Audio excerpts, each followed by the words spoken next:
Welcome to Beyond the Fundamentals. In this video, we're going to talk about ego and the conflict.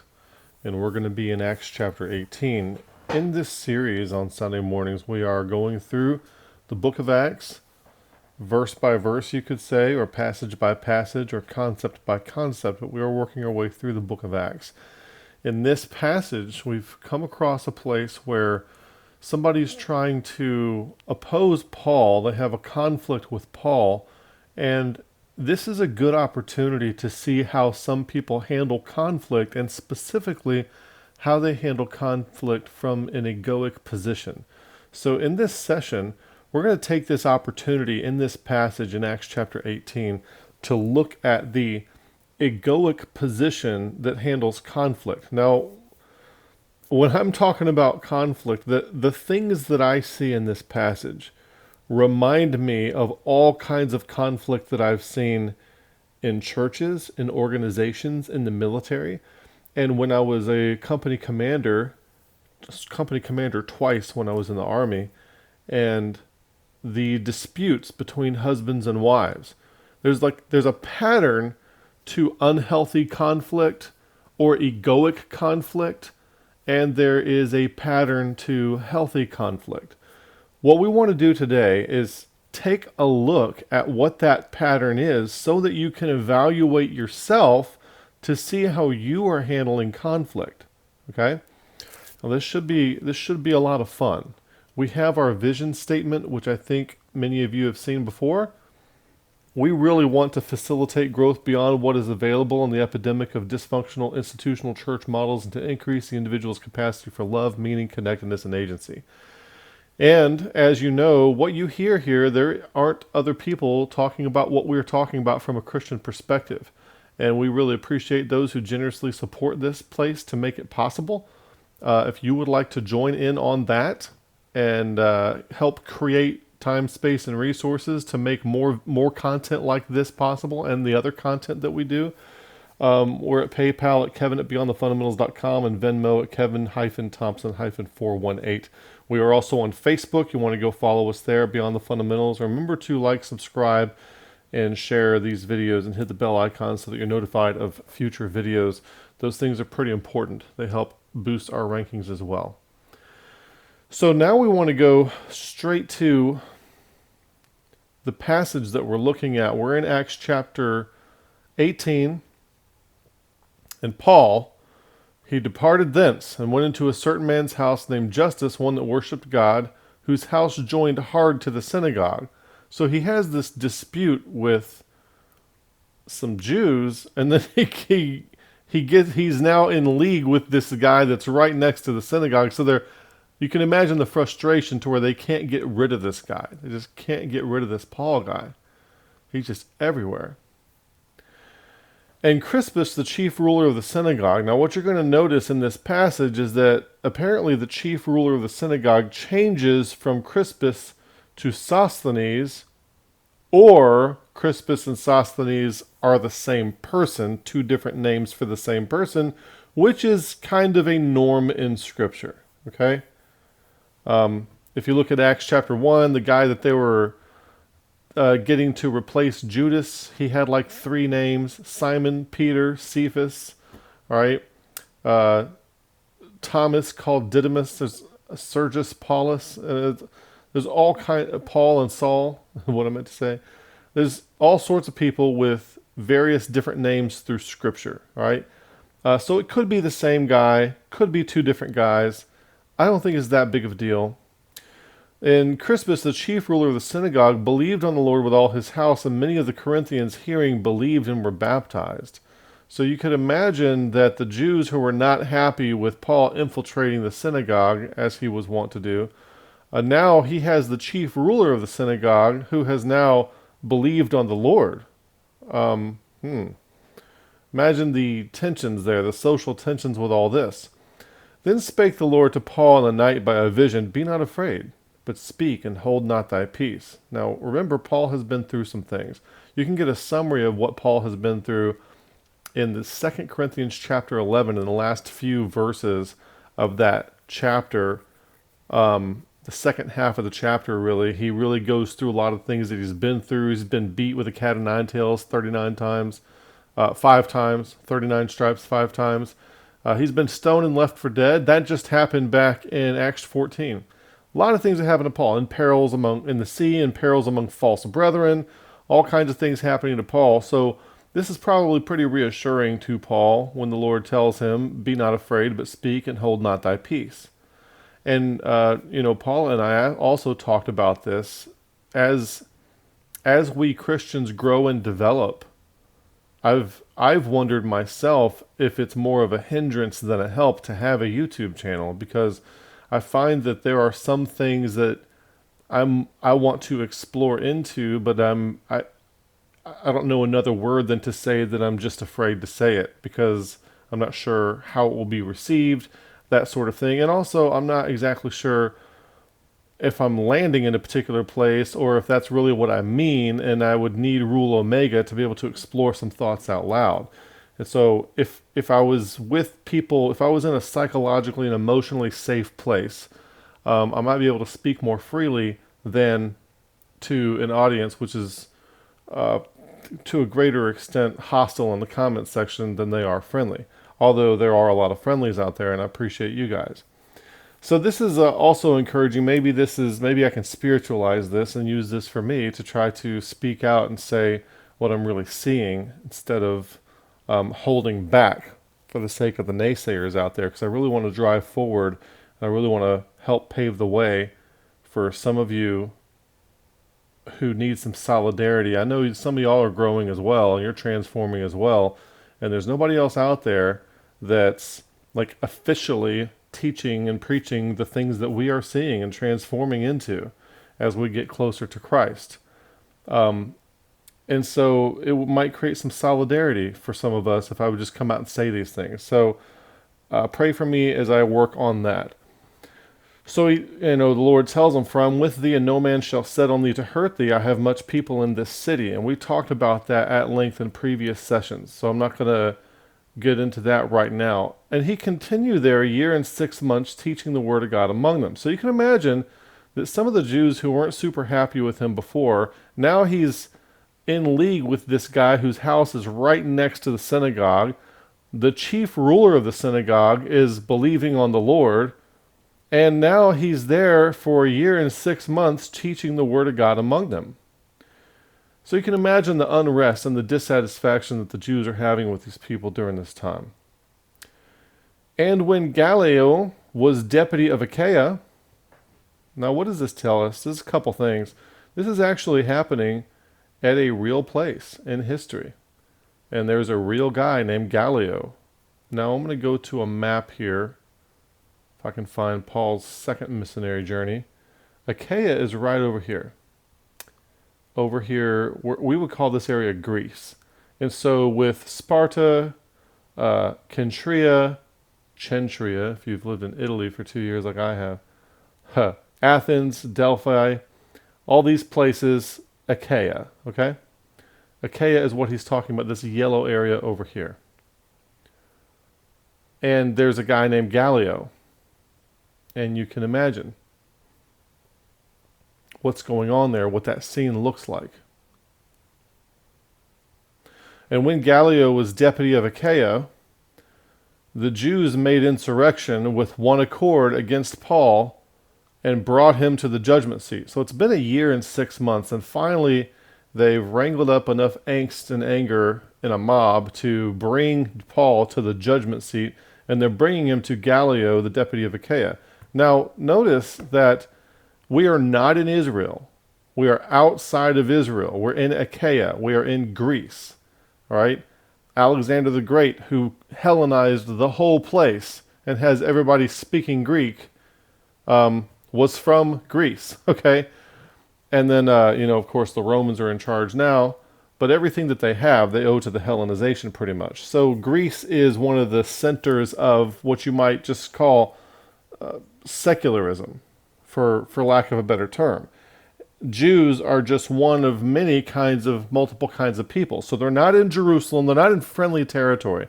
So for a Jew to get something done legally, you have to appeal to the secular government, whoever the deputy is of Achaia. So they made insurrection with one accord against Paul. So in other words, the Jews aren't homogeneous. The population isn't homogeneously Jewish like you would have in Israel, for example. So it's probably took a year and 6 months for the Jews to contact each other, get in touch with each other, and talk about what a troublemaker Paul is and how in their conniving and scheming and trying to figure out what's the best way, because you can't just report him to the council at Jerusalem, because that's across the sea. You got to get the Gentiles somehow to realize that we need to get rid of this guy. So they're trying to leverage the Gentiles here, the Gentile leadership, secular government leadership, to try to get rid of their enemy, Paul. Whereas, as far as Gallio is concerned, or as far as any of the Greeks are concerned, this is just a Jewish squabble. It's just Jews who disagree with each other about different things, and people within various religions disagree with each other about things all the time. Like, I mean, how many Christians are really attuned with the arguments between the Shias and the Sunnis in Islam? I mean, how many people really concern themselves with that? And to put yourself and try to put yourself in the shoes, you know, sometimes there will be a town that will rise up, like a little Islamic community will rise up in the United States, and there's lots of those, and they start setting up their own Sharia courts and their own laws and all this kind of stuff. And if a Muslim took somebody else to court because you were breaking Sharia law, the American legal system would not recognize that as a breach of its law, so it would not care. Okay? So that's something like that is what's going on here.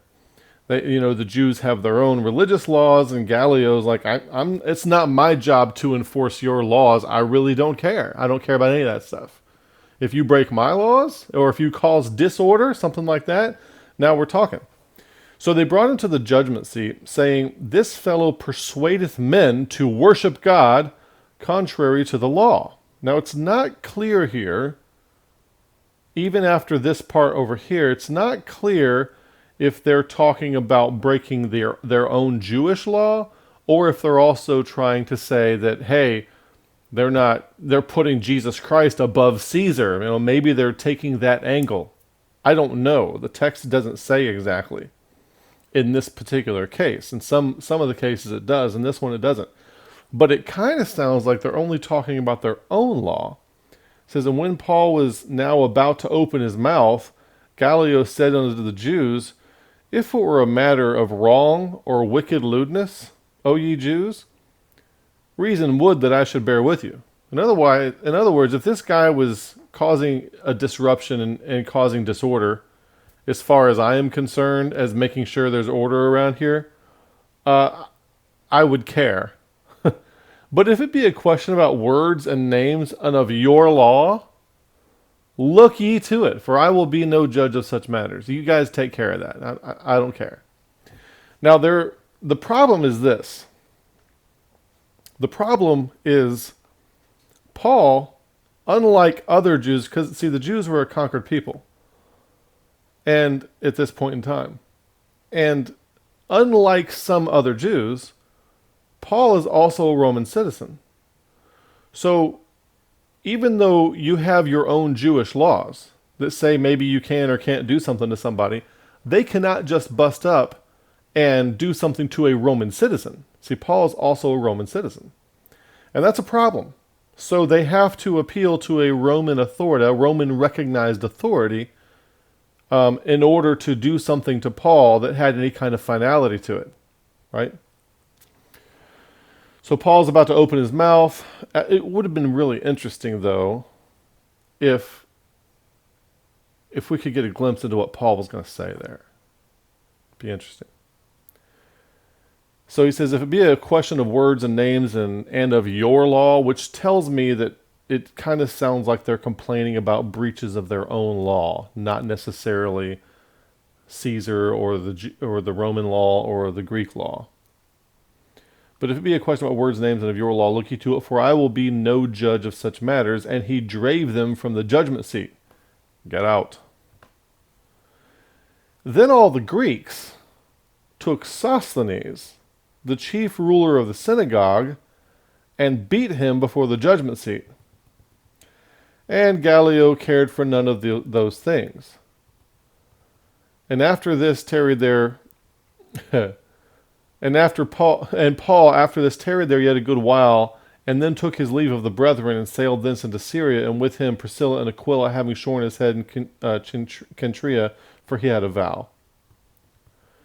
Now, why on earth would the Greeks take Sosthenes, the chief ruler of the synagogue, and beat him? Isn't that strange? Okay. Now, there's another place, I forgot to put this in here. When you say Greeks, you might be thinking of just regular lost Gentile Greeks. But I'm not so sure that's the case. And it could be the case because the Jews, if they're raising up insurrection, they could have had a lot of Greeks on their side. Okay? If you go back to Acts chapter 6, verse 1, we see that in those days when the number of the disciples, now I'm going to have to explain this for the sake of this video, but in those days when the number of the disciples was multiplied, there arose a murmuring of the Grecians against the Hebrews because their widows were neglected in the daily ministration. And you might think that these are just Gentiles getting saved. That's how you might read that if you're not familiar with the rest of the context of the book of Acts. So what I'm going to do is try to familiarize you with the rest of the context. That word Hebrews, Hellenistas, the word Grecians, Hellenistas, is not just Greeks that are Gentiles. What they are is Jewish proselytes who are also Roman citizens, Hellenized Roman citizens. In Acts chapter 2, verse 10, when they're at Pentecost, there's a bunch of people, because Deuteronomy 16:16 says if you're a Jew, you got to come back to Jerusalem 3 times a year anyway. And so all these Jews are coming back from after the dispersion of 722 with Sennacherib, all those guys, Persia. There are now Jews in synagogues all over the known world. Okay, so these guys that all come to Jerusalem says they're Parthians, Medes, Elamites, the dwellers in Mesopotamia and in Judea and Cappadocia and Pontus and Asia, Phrygia, Pamphylia, and Egypt, and parts of Libya about Cyrene, strangers of Rome, Jews and proselytes. Okay, Jews and proselytes. So there are no straight up Gentiles there. All the ones that are like Cappadocia and Mesopotamia, Elamites, Parthians, all these other places, Phrygia, Pamphylia, Cyrene, Rome, all these other places, they're not just Greeks who just randomly out there. They are proselytes to Judaism. So everybody here is religiously a Jew, even if they're not Hebrews. So in Acts chapter 6, verse 1, these guys who are complaining, Hebrews and Grecians, notice it's at the ethnicity level, not at the religion level. The religion is Judaism. Jews is a religious group. Grecians and Hebrews is down at the ethnic level. They're all religiously Jews, but they're different ethnicities. When we look at the split in Acts chapter 8, when everybody split town, and then Stephen gets martyred and Saul was consenting to his death, there was a great persecution against the church at Jerusalem, and they were all scattered abroad throughout the regions of Judea and Samaria, except the apostles. And then it says in verse 4, therefore they that were scattered abroad went everywhere preaching the word. Well, you might think they went everywhere preaching the word to everyone. That's not what the text says. We find out later on in Acts 11:19 that they are only preaching to Jews only. Now they which were scattered abroad upon the persecution that rose about Stephen traveled as far as Phoenice and Cyprus and Antioch, preaching the word to none but to Jews only. Now I know we've covered this a lot here, but the problem with context and the left hemisphere of the mind is that people are so zoomed in on slices of information and they automatically contextualize it to what their beliefs are. We constantly have to zoom out and review this broader context over and over and over again to get it to sink in for people who have thought inertia, process inertia, doctrinal inertia, and for new listeners to the show. It's important to zoom out and see this doctrine. So it's not until this transition that really happens between Acts 10 and Acts 15 that the idea comes that you can just preach to straight up Gentiles and they can get saved without having to become proselytes first. And that is the big argument in Acts 15. They're like, hey, these guys need to be keeping the law and getting circumcised. And they finally decide that, no, they don't. They can just get saved as Gentiles just like they are. You don't have to keep the law or be circumcised. And so that was the deal. So when we're back in this passage, and the Greeks take Sosthenes, it is not clear if it is straight up secular Greeks who are in league with these Jews, or if it is like Hellenized, Greeks who are religiously Jewish, who would also be going to the synagogue, but since they are Greeks, would be Roman citizens, and therefore Gallio could not drive them as easily from the judgment seat. Okay? That kind of thing. Now, I have a commentary. I can see it from here, looking up on my shelf, on 1 Corinthians that I took in college on one of my courses when I was studying theology at the University of Mobile. And this commentary, even though it's in Corinthians, it, the way things tie together because Sosthenes is mentioned in Corinthians, this kind of thing. It says that there's no way the Greeks would have taken him and beaten him. That's an error in the manuscript, and it was the Jews that took him and beat him.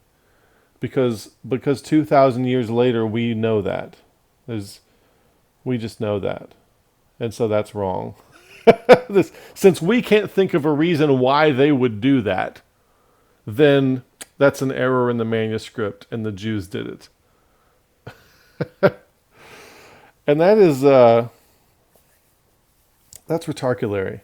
And I asked the question, when I was doing my paper on that, because I had to write papers weekly and stuff like that, I'm like, well, let's suppose the Greeks did take Sosthenes and beat him.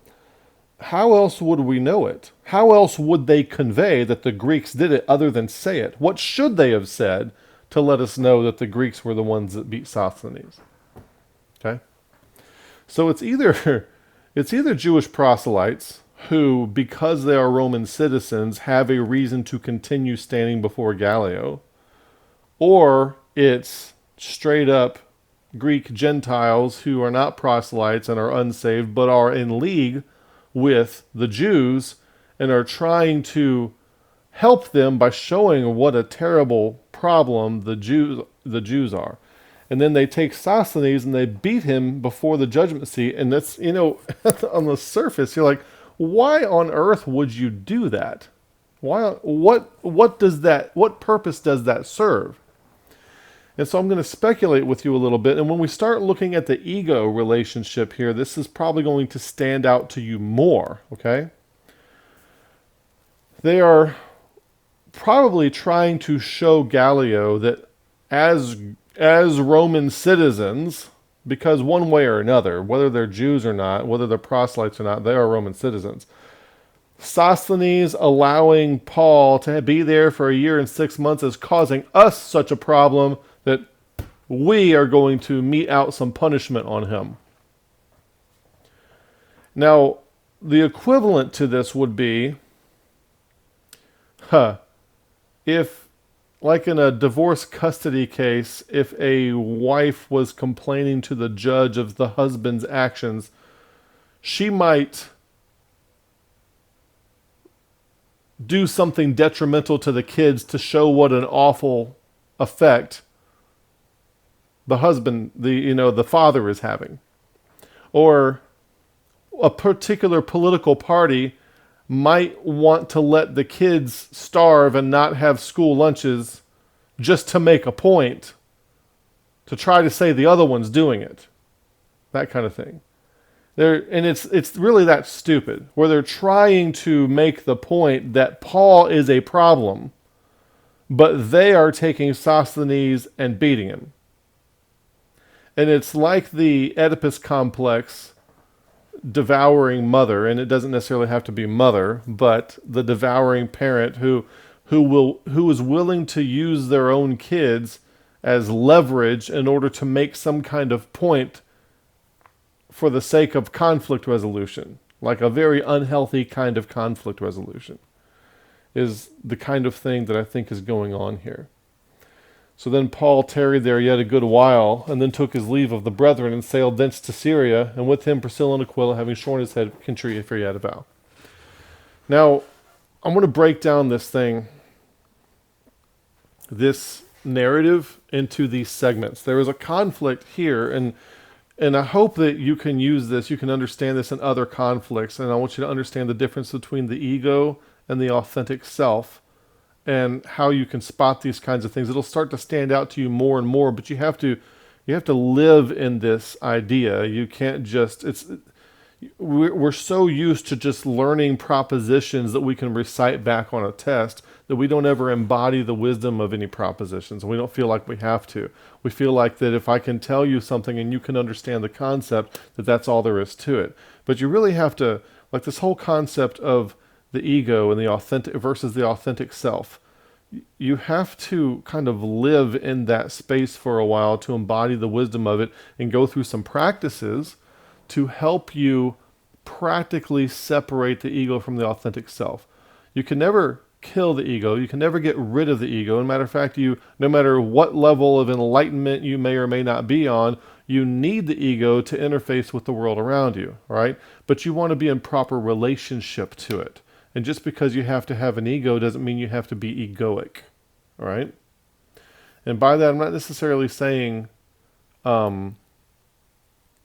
conceited and arrogant. I'm talking about egoic, which is failure to realize the genuineness of who your authentic self is, okay? So, first there's a conflict. What is that conflict? Paul is there. He's teaching for 1 year and 6 months. The Jews do not like it. And apparently, they cannot get any leverage to shut him down. And it might be more difficult because Paul's there, Paul being a Roman citizen, whereas some of the other Jews might not be. I don't know. I don't know what their citizenship status is. So there's a conflict. Now, how do you respond to a conflict?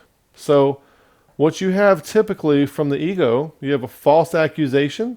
People engage in narrative warfare. They tell their version of the story. And if you watch the news, like CNN, Fox News, MSNBC, that kind of stuff, it's never about what really happened. It's who gets to put a spin and a framing on the story and get the most people to believe that spin and framing, right? So they said, this fellow persuadeth men to worship God contrary to the law. And surely you've been in a conflict with somebody before where whatever it is you're really trying to do is framed in the most uncharitable way that it could possibly be framed. Paul would say something like, I'm guessing that Paul would say something like, in the following of the way of Jesus Christ, I am still in accordance with the law and the prophets. And matter of fact, I am the embodiment, or Christ, I'm following the embodiment of the fulfillment of everything their law was looking toward. Everything in the law is pointing toward that prophet, Deuteronomy 18:15, which is Jesus Christ. They're looking for that guy, and that's him. So I'm in accordance with the law. I'm following the culmination of the law. What everything's pointing to is the man Jesus Christ, the Messiah, the Mashiach, the anointed one. I'm trying to point people to him. And they're saying, this fellow persuaded men to worship God contrary to the law. So that's a false accusation. It's an uncharitable, it's a caricature. They're engaged in narrative warfare, and it's a heavily framed statement. Right? If you've ever dealt with any Calvinists, if you ever dealt with any people with personality disorders, you You get a lot of that kind of thing going on. And if you're an ideologue, if you deal with any ideologues, and if you've ever been one, you know that you have engaged in this. And I raise my hand with you and say, I am guilty for having done this from the standpoint of an ideologue, okay? And when Paul was now about to open his mouth, Gallio said to the Jews, if it were a matter of wrong or wicked lewdness, O ye Jews, reason that would that I should bear with you. But if it be a question of words, names, and of your law, look ye to it, for I will be no judge of such matters. And he drave them from the judgment seat. So there's authoritative dismissal. Authoritative dismissal. Get out of here. I don't want to hear this. Now, where do you go from there? Where do you go for a reprisal from there? All right? That's not the word I was looking for. But recourse. What further recourse do you have? Then all the Greeks took Sosthenes, the chief ruler of the synagogue, and beat him before the judgment seat, and Gallio cared for none of these things. Now, what this tells me, the fact that the Jews are kicked out of the judgment seat, yet the Greeks stay behind to carry out this demonstration of sorts, it tells me that that during that year and 6 months, the Jews were probably doing some social engineering and social networking, right? Not social networking like we do it technologically today on Facebook and Snapchat and all that, and TikTok. I'm talking about face-to-face social networking, face-to-face social engineering. And they are spreading this narrative. They're getting everybody worked up. They're spreading this narrative around so that when the time comes to raise up an insurrection and go to the judgment seat, we have all these different voices being in one accord. Notice up here it says insurrection with one accord against Paul. Now notice that had to be organized. It doesn't just, I know we just have one verse saying that it happened, but if you read between the lines, there's probably a lot of organization of that going on during that year and 6 months while Paul is there upsetting them, preaching the word of the Lord, okay? Teaching the word of God among the people. So there's probably a lot of organization going on, and that's important for what I'm going to show you next with how people deal with conflict, all right? And I'm going to give you, at the end of this, I'm going to give you 4 ways how you can judge whether or not you're operating from the ego, and 4 ways that you can judge whether or not you're operating from your authentic self. And those are not exhaustive, and I am not claiming to be any kind of expert, but it might be something that will help you, and we're going to cover those as we go. Now, we want to break this down further, and so what's really happening here is you're going to put yourself in the shoes of someone you ever been betrayed? All right, if you've ever been through a divorce, you might be betrayed. I was betrayed by somebody who I thought was my best friend back in 2002. We had been friends since we were 5 years old. And I was betrayed by who I thought was my best friend. Well, that'll shake your world up, okay? And it was religious backstabbing. Was the reason for it, okay? You're going to be in life, you're going to go through conflict. You're going to be in conflict with coworkers, with bosses, maybe with spouses or former spouses, with family members, with extended family members. You're going to be in all kinds of conflict with people. So we want to examine some things about conflict and how they happen, okay? Over here on the left-hand side, I made this little diagram. I made all this up today, okay? This is like a draft thing, but I kind of want to share this with you. I think it'll be helpful. I have two little concentric circles over here, and on the very inside self, I have the true self, or what you might call the authentic self. On the outside is the false self, or the ego self. Well, what is that? It's everything that you think you are that you became between being born and now.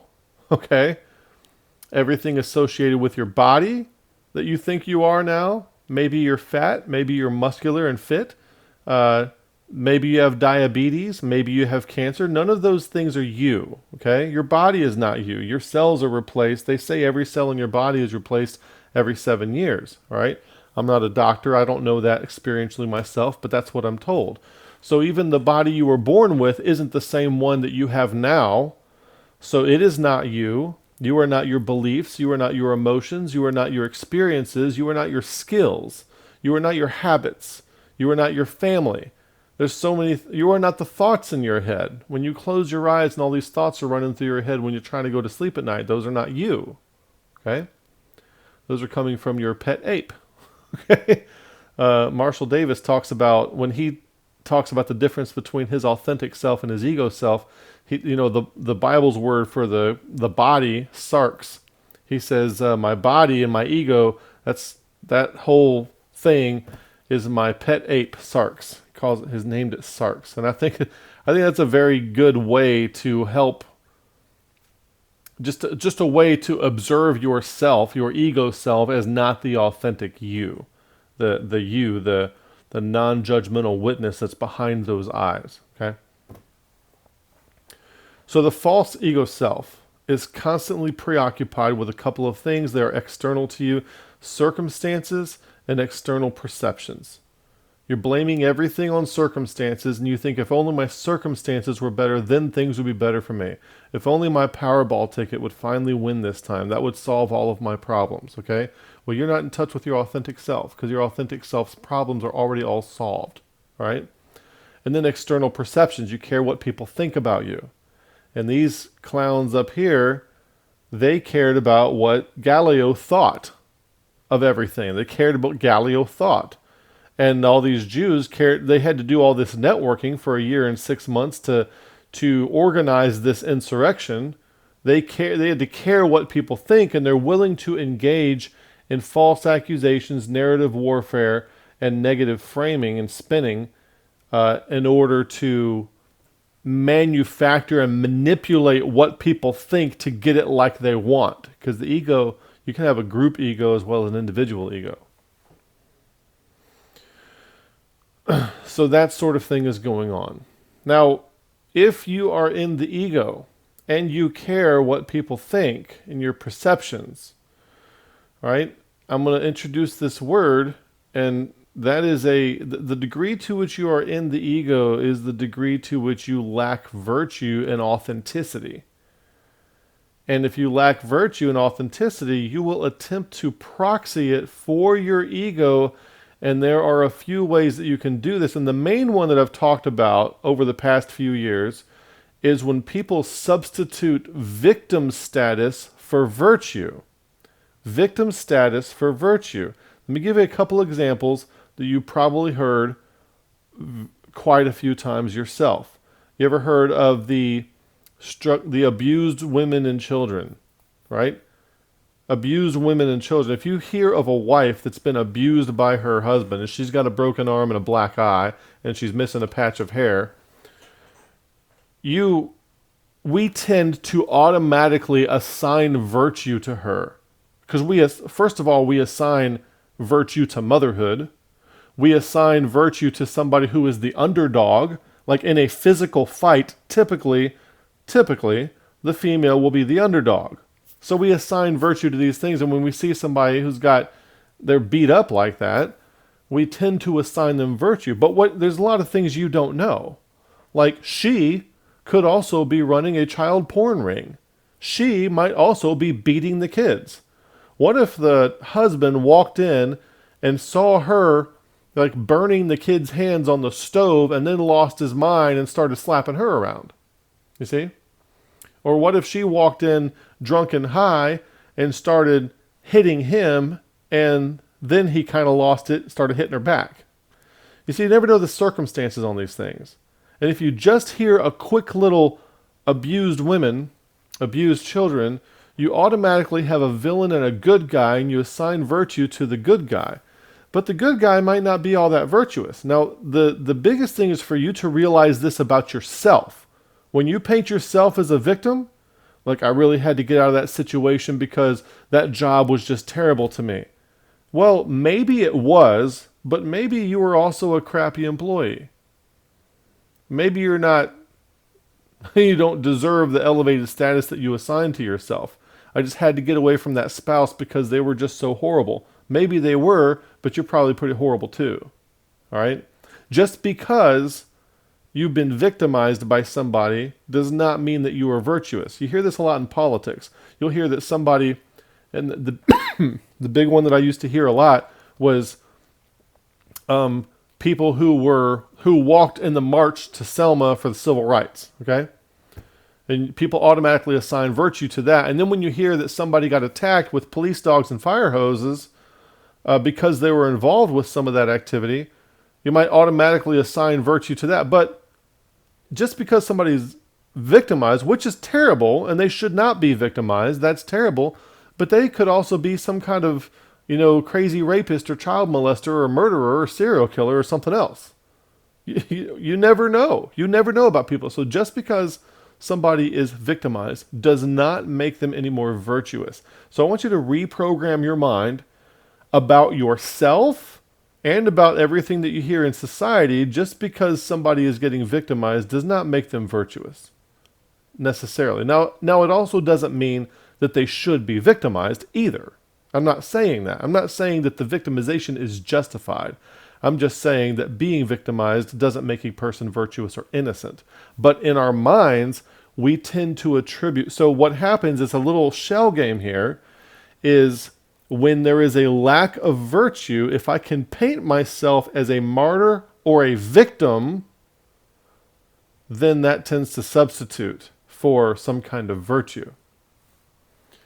And that's what will happen. And when you hear someone trying to paint themselves as a victim, I've just been abused, da da da da. What they're really telling you is that they're projecting their own insecurity about their own lack of virtue. They lack genuine virtue in and of themselves, genuine authenticity in and of themselves. And the only thing they can think to do about it is to play the victim role and assign the aggressor to somebody else. Now they are worse than me, and I am by default elevated in comparison to how awful that person is. Don't let yourself be fooled by that. Don't let yourself be fooled into thinking that just because somebody is victimized in a horrible way that they are necessarily virtuous. Now, a lot of, we do it ourselves within Christianity. We tend to think that if somebody was like martyred, like drowned or had their throat slit or strangled or burned at the stake because of their faith, that automatically makes them good and somebody that we should listen to. Well, maybe it's somebody good that we should listen to, but maybe it's not. Just because they died in a horrible and cruel way does not automatically validate anything else about them, except maybe their resolve, which could be a resolve for some kind of nonsense. Who knows? People have died as martyrs for all kinds of things, all kinds of differing things.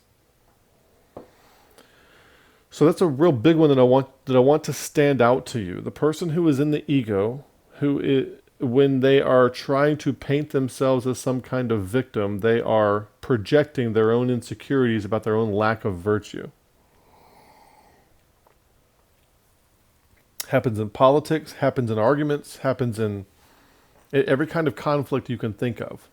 All right?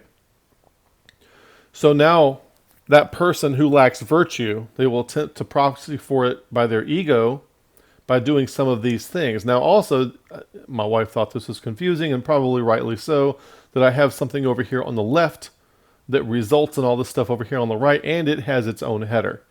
Okay? My mind sees things spatially, and they don't always make it to the slide very well, so you have to bear with me here. But when somebody lacks conflict resolution skills, and they cannot accept conflict resolution outcome, they can't accept the resolution outcome, they will do some of these things, okay? They will do avoidance. Now, I put this phrase here by proxy. This is the main issue. Essentially, everything else that they will do is avoidance of facing the real issue, avoidance of facing their inability to properly resolve conflict, which is tied to their own lack of virtue. Everything is an avoidance of that. I know somebody right now who their main strategy, I know like 3 people right now, their main strategy is complete avoidance, okay? You can't even talk to them, even though there are very good reasons why they should talk. what's going on there is they perceive themselves, and they don't even know this about themselves, to have a virtue deficit, and they have no conflict resolution skills, and so they just go into avoidance mode. Now, instead of avoidance mode, sometimes there will be workarounds. So instead of just avoiding, they will attack. All right? They will have strategic communication. What do you mean by that? Most animals in nature are not intentionally deceptive. They might be deceptive because a certain kind of moth looks like a wasp, but they're not doing anything malicious to be. They're not trying to convey a message. If you watch birds, for example, if you're a bird watcher, when you see them do their actions and communicate their stuff, they're just doing what is them. They're being their authentic self. It is when you come to humans that you find people communicating things strategically to get people to think a certain thing, to manipulate people, to get them to think a certain thing that bolsters their own ego. So you have strategic communication rather than authentic communication. And another way to say this is, like we did a video a few months ago on the end of bad faith communication. What we want is good faith communication. Well, bad faith communication is this strategic communication here. Instead of like being genuine with all the facts and everything, you arrange the facts in such a way, and you cherry pick them in such a way to convey the message that you're trying to get across that makes your ego look the best, or whatever it is you're trying to accomplish. You're not genuinely interested in truth. You're genuinely interested in a particular outcome, irrespective of what the truth is. There's framing. When you attach a bunch of adjectives to something to make it sound a lot worse than it really is. I wish I could remember this. I just did this to my wife today. We were in Lowe's, and she said something, and then I immediately reframed it in a very uncharitable way as a joke. And I can't remember what it was. It's pretty funny at the time, at least to me. To frame something in the most uncharitable way. Like you see this with Calvinists all the time against the Bible believers. And I just did it there. I just insinuated that they weren't Bible believers. You see how I did that? But Calvinists will do this against Bible believers. They will say that you try to elevate your free will above God and that you get to choose and you get to control God. They'll say things like that.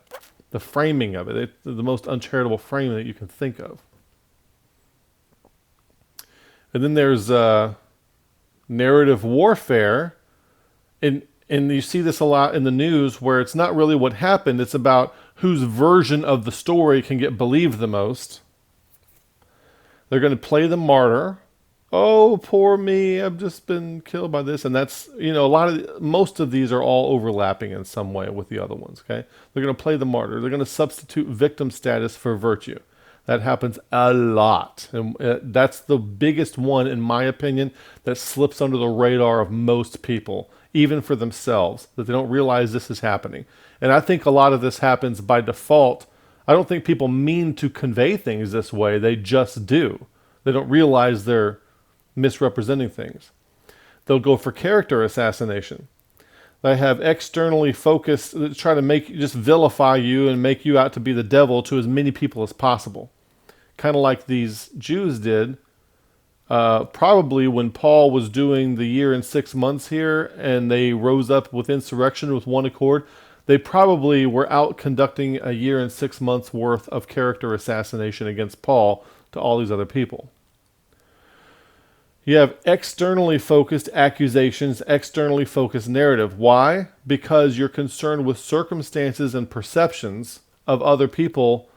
Your authentic self does not care what other people think, because you know that your authentic self and their authentic self is of the same essence.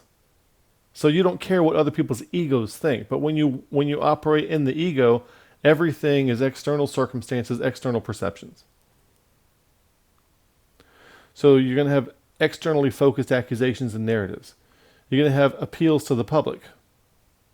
Today we do that through Facebook, all right? But these guys, during their insurrection, they probably rounded up a whole bunch of people and got the whole public all up in arms. And you see that a lot in the book of Acts too. They caused the people to rear up against them. We've covered many passages like this. There's going to be appeals to authority. Now, as a company commander, when I was in the Army, twice in the Army, there would be a conflict between a husband and a wife, and certain kinds of couples would do this. And the wife would get frustrated and call me, the company commander, to tattle on her husband. He did this, this, and this. And it could be something very serious, or it could be something very minor. Like something serious where I might need to get involved. Like maybe he's brandishing a gun, okay? Or maybe, and there was, okay, so there was a case where somebody was accused of brandishing a gun. But when we investigated, it turned out that guns were part of the culture, and they were just cleaning the gun like they did on a regular basis. And as they were cleaning the gun, they happened to have a serious conversation. And then later on, nobody ever pointed the gun, nobody ever showed it, threatened, anything like that. Later on, the fact that a gun was present during the midst of a difficult conversation was twisted and framed later. He was holding a gun while he told me this, this, and this. Well, that sounds terrible, but that's not how it really went down. He was holding a gun because he holds one every Monday night while he cleans it. And then a conversation came forth during that time. It's very, very different than coming out with a gun cocked and loaded and start yelling at somebody. How it was. So there's these appeals to authority, trying to get the husband's boss to make the husband do things on behalf of the wife. I've known a lot of calls like that when I was a company commander. A lot of, and also not just when I was a company commander, but as an officer, I've usually been the supervisor of several people wherever I am, and so I'm constantly getting these kinds of things are constantly happening. So they're going to have some kind of appeal to authority. When I was in recruiting, if somebody didn't get in, you would have what would they call a congressional, some kind of congressional complaint, and then the congressman would have to come investigate. And 99.9% of those were just some frustrated person who didn't like the rules and wanted to cause a stir. All right? It was abusive. It abused the system. They're quick to involve peripheral authorities. My wife and I have this agreement where we're not going to call each other's parents or family or anything like that and complain about each other, or friends and complain about each other if things get rough. I had an agreement like that with my previous wife. And as we started getting toward what became the end of the marriage, she started breaching that, started calling other people, calling my parents, trying to get them to, talk me out of this. And they call me, and it turns out to not be the thing at all. It's crazy things like that. So these kinds of things happen. They quick to involve. So what's going on there is that the egoic person doesn't have the skill or the virtue to properly resolve the conflict as they could and should. And so what they do is they start trying to reach out, and you could say that they're looking for more resource, but what they're really trying to do is it's a mixture of trying to control and embarrass the person. Okay? I knew a couple one time where the wife, this was not my wife, but the wife stood up in the middle of a prayer session one time, a prayer request session in a Sunday school class, and told the whole class that her husband was struggling with pornography, and you guys all got to pray for him, That's like and she's doing that for control and embarrassment. She's not doing that to genuinely try to find any kind of help. So you see that kind of thing happen when they can't resolve. What happened there? When they can't resolve conflict. So remember, we're talking about ego and conflict. They will also play the sweet, innocent role to new audiences. One of the reasons they keep running to new peripheral authorities, like they'll try talking to your parents, then they'll try talking to your friends, and they'll try talking to your boss, then they'll try talking to somebody that you respect. They'll keep doing all this is because the person who is dysfunctional like this, kind of like you know how they say like a psychopath is very charming at first, and then you have to get to know them before you realize how evil they are. A lot of people are like this. They can appear to be sweet and innocent and virtuous on the surface to new people. So they're constantly trying to find new people, new ways to present themselves, to be the sweet, innocent victim that can garner pity out of some kind of new person they can appeal to. So they're constantly looking for a new audience to do that. And then they are going to use their responsibilities as virtue leverage. Oh, I'm a this, I'm a that, I'm a nurse and I work 80 hours a week and da-da-da-da. Well, you still did this terrible thing, you know. I'm a mother and I have to do all this laundry and the kids, da-da-da-da. They think that, so they try to leverage their responsibilities, and they use like a mother with Oedipus complex will use her kids as leverage to get what she wants with no regard whatsoever for the welfare of the kids, and will actually sacrifice their well-being, short-term and sometimes long-term, in order to get what she wants to happen. And, you know, men will do things like this as well, too. And then they will go to social media and broadcast. That's one of the lowest classless things you can do, is be in a personal conflict with somebody and then start posting and commenting all over social media about it, okay? That's a high form of dysfunction and dysregulation. And then there's an inability to accept reality or circumstances that aren't slanted in their favor. So since they can't accept it, you know, there's actually therapy out there called acceptance therapy. Since they can't accept the reality, then they try to compensate, and they might compensate for the reality of a conflict that did not resolve how they wanted by going around and causing usually some kind of character assassination or appeal to the public, or vilify the person. This happens a lot on social media, that kind of thing. So what are they trying to do?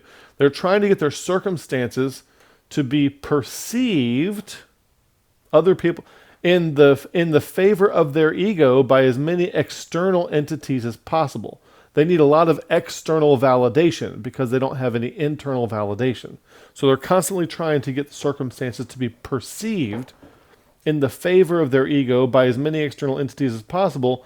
And they will lie and create narratives that will do everything they have to in order to make this happen. Now, the inauthentic person down here in the red, I hope you can see this. If you can't see it, maybe I can make this a little bigger. The inauthentic person down here at the bottom will create such a preponderance of alternative narratives that the real narrative or truth can be drowned out, can never be found. There is this scene in Indiana Jones and the Temple of Doom where there's a poison and there's a diamond, and there's this ruckus at this, I don't know, restaurant, nightclub, dinner kind of thing, dinner theater kind of thing. And the really expensive diamond gets in the ruckus while everyone's trying to run around. People are getting shot. I'm sure you've seen the movie Indiana Jones and the Temple of Doom right near the beginning of the movie. There's this ruckus where this priceless diamond, a big tub of ice gets spilled over, and the diamond gets dropped in this, and now the floor is full of ice. So there's all these worthless pieces of frozen water, and there's this priceless diamond, and they all look alike, basically, and it's very difficult to discriminate what's the ice and what's the diamond. And there's so many of the ice that it's hard to, it's like, where's Waldo? Where do I find this one particular unique looking thing that happens to be priceless among all these other worthless things which look very much similar to it? And so what the inauthentic person will do in the result of conflict that doesn't turn out like they want it to, they will create all kinds of preponderance of alternative narratives, so that the real narrative or the truth can be drowned out or indistinguishable to the undiscerning eye. All right? And the news media does this all the time. Something will happen, and then every time you turn the channel to a different news story or look at a different website, is how we look at the news now, for a different person doing the story, like CNN or MSNBC or Matt Drudge or whatever it is you look at. It's like a completely different story, and there's so many narratives out there. If you weren't there, it's almost impossible to tell what really happened. What actually happened at the news event. It's difficult to tell. So there is a masculine way to deal with things. And when I talk about masculine, I'm talking about the historic mythopoetic masculine traits, historic mythopoetic feminine traits, all right? And any guy can be in the anima, can demonstrate feminine traits, and any girl, any female woman can demonstrate masculine traits, okay? So these aren't necessarily clean lines of male and female, but the tendency is this.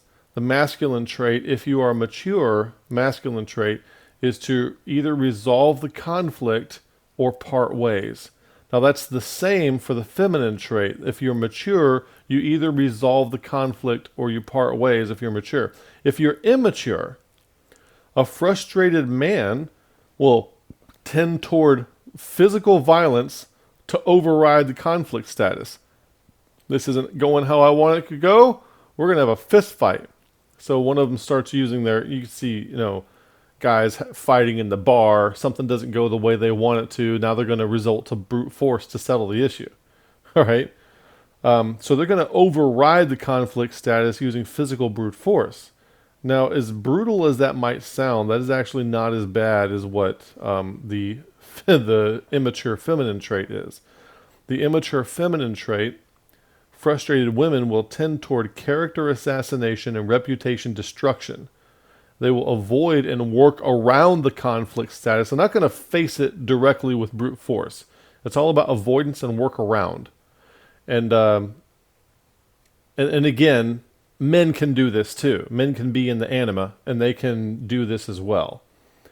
So it's the feminine trait. So if you're a guy and you're doing reputation destruction because you didn't like how a conflict turned out, you are in the anima and you're exhibiting feminine characteristics, mythopoetic feminine characteristics. So avoid and work around. So this reputation destruction, some people would rather have a black eye rather than have to deal with 50 different people who've been told different lies about you, who tend to believe them. All right. So these are some of the kind of things that I want you to think about when it comes to this kind of thing. So what are they doing over here? A year and 6 months, they have an insurrection with one accord against Paul, and they're taking them, they can't resolve it within Judaism. Conflict resolution would be, I'm at the synagogue, we settle this man to man, and we both agree on an outcome, and then we go our separate ways, or don't go our separate ways. They can't do that, so they're appealing to some kind of authority, which is not even an authority of Jewish matters, okay? And that's what, like, when I was a company commander, I was not an authority over whether or not the husband went to the grocery store when he said he did, and I can't do anything about that. And so, like, an inappropriate appeal to an irrelevant authority for that particular matter is kind of what's going on here. And then they took Sosthenes and beat him. It'd be like one parent doing something bad to the kid to show how bad the other parent is. It's like, why are you doing that? Doesn't even make any sense. So if you put all this together, what's going on here, it comes across as a very feminine approach, the mythopoetic feminine way of an ego dealing with conflict. Okay, so the false self, true self, authentic self, and the false self is constantly preoccupied with circumstances and external perceptions. Now I'm going to give you 4 things We give you 4 things to think about, 4 things to know whether you're operating in the ego, and 4 things to know whether you're operating in the authentic self that you can apply to your own interactions with people, whether you're debating theology online with some of the Calvinists like I do sometimes, or whether you're having difficulty in your marriage, or whether you're in the middle of a church split, or whatever it is. So you think about how you are showing up. How are you showing up? On the egoic side, you are in your ego. Ask this question. Am I trying to prove something? If you're trying to prove something, probably operating in your ego. Am I trying to protect something? And I don't mean trying to protect your kids or your property, but you are not allowing yourself to be vulnerable when you probably should be. All right, am I trying to perfect something? Am I perfectionism coming to the source? Am I trying to please someone external? Okay? People pleasing is basically trying to control other people's thoughts about us. And there are some other comments that I could put in here. I might recommend that if you want the source of these 4 things, you can find them from a psychologist, Julia Christina Counseling. That's where I got these from. She is a psychologist, degreed, practicing, licensed, all that kind of stuff. Authenticity. The 4 C's of authenticity. When you're showing up, you might ask, what can I create? Let me get rid of this. What can I create? Is it meaningful, useful, valuable? How can I contribute? How can I connect? What can I cultivate?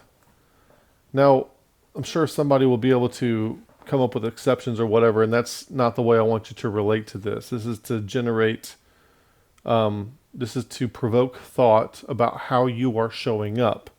And generally, if you're trying to prove something, protect something about yourself, or perfect something, or please someone, you're operating in the ego. But if your authentic self is going to be creative, it's going to be contributive, it's going to be connecting, it's going to be cultivating things. And you might ask those questions. Is that what I'm trying to do, or am I trying to do something else? We're going to end with that. We looked at Acts 18, 11 through 17, and we looked at conflict resolution and the ego. I hope that you learned something from this. Remember, if you like what you're getting from this channel, to share, subscribe, support, all that kind of stuff. We could not do this without you. We very much appreciate those who help us do what we are doing here. So thanks for watching. May the Lord bless you, and good day.